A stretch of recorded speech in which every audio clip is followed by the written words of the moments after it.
মেজাজটা খারাপ হয়, এই জন্য ওনারা হুমকি দেন। বোমা বানাও, গুলি বন্দুক চালাও, ঠেকাতে না পারলে কেন্দ্র দখল করতে হবে। আমি শীষের প্রার্থীরা গোপনে বৈঠক করছে, বললেন গোলাম পরোয়ার। বোমা বানাও, গুলি বন্দুক কেন, ঠেকাতে না পারলে কেন্দ্র দখল করতে হবে। ধানের শীষের প্রার্থীরা সন্ত্রাস করার জন্য আবার গোপন বৈঠক করতেছে। দর্শক, বিস্তারিত জানবো গোলাম পরোয়ারের ব্রিফিং থেকে, সঙ্গে থাকুন। তখন মেজাজটা খারাপ হয়, এই জন্য ওনারা হুমকি দেন। হিন্দুদের বলেন দাঁড়িপাল্লায় ভোট দিলে তোমরা শাখা সিঁদুর করতে পারবেন না, তোমরা বোরখা পরে বাড়ি বসে থাকতে হবে, এই দেশটা পাকিস্তান হয়ে যাবে। আমি বলেছি, আমি তো 2001 সালে আপনারা দাঁড়িপাল্লায় ভোট দিয়েছিলেন, আমি তো এমপি ছিলাম নাকি বলেন? হিন্দু বন্ধুরা যারা মা বোনেরা আছেন, আপনারাই বলুন, আমি এমপি ছিলাম 5 বছর, আপনারা কি শাখা সিঁদুর খুলে বোরখা পরে বাড়ির মধ্যে বসেছিলেন? দেশটা কি পাকিস্তান হয়েছিল? রাজনৈতিক পরাজয়ের ভয়ে মিথ্যাচার দিয়ে দাঁড়িপাল্লার জোয়ারকে এবার থামানো যাবে না।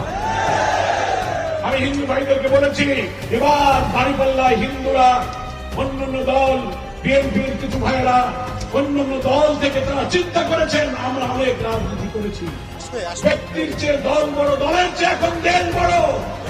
স্বাধীনতার পর 3টি দলের ব্যর্থতার কারণে আমরা আগে অনেক দল করেছি, এবার সব মার্কা যখন দেশ শাসন করেছে, একবার দাঁড়িপাল্লার দেশকে শাসন করতে দিতে চায়। যারা আমরা সততা ন্যায় নীতির পরীক্ষায় উত্তীর্ণ 10 দল আমরা অঙ্গীকার করেছি।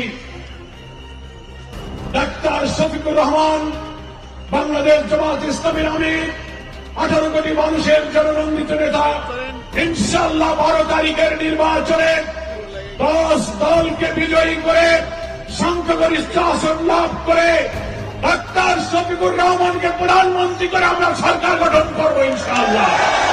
বিদেশে হাজার হাজার কোটি টাকা পাচার করে মালয়েশিয়া, সিঙ্গাপুর, কানাডা, আমেরিকায় তারা বেগম পাড়া করেছে। আমরা রাষ্ট্রের দায়িত্ব পেলে আমাদের আমিরে জামাত বলেছেন, পেটের ভিতর থেকে দুর্নীতির টাকা বের করে আনা হবে, জনগণের টাকা জনগণকে ফেরত দিতে হবে। তাই এনসিপি সহ এলডিপি, ইসলামী দল, দেশপ্রেমিক দলের নেতৃত্বের এই জাগরণের মধ্য দিয়ে ডুমুরিয়া, ফুলতলায় দাঁড়িপাল্লাকে বিজয়ী করার জন্য আপনারা কি প্রস্তুত আছেন? হাসানাত আব্দুল্লাহ বলল, নির্বাচনকে সামনে রেখে সেই ফ্যাসিস্ট যুগের দাগী আসামিদেরকে জেল থেকে বেরিয়ে এনে ধানের শীষের প্রার্থীরা সন্ত্রাস করার জন্য আবার গোপন বৈঠক করতেছে। তারা দেখছে টাকা দিয়ে, ভয় দিয়ে তো দাঁড়িপাল্লাকে হারানো যাবে না। এখন শুনছি লক্ষ লক্ষ টাকা দিয়ে সন্ত্রাসীকে বলা হচ্ছে, বোমা বানাও, গুলি বন্দুক কেন, ঠেকাতে না পারলে কেন্দ্র দখল করতে হবে।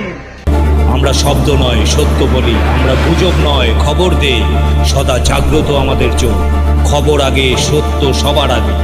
বাহাদুর লাইভ নিউজ একটি নিরপেক্ষ, নির্দলীয়, আন্তর্জাতিক সোশ্যাল মিডিয়া। সত্য জানুন, সচেতন থাকুন। আল্লাহ।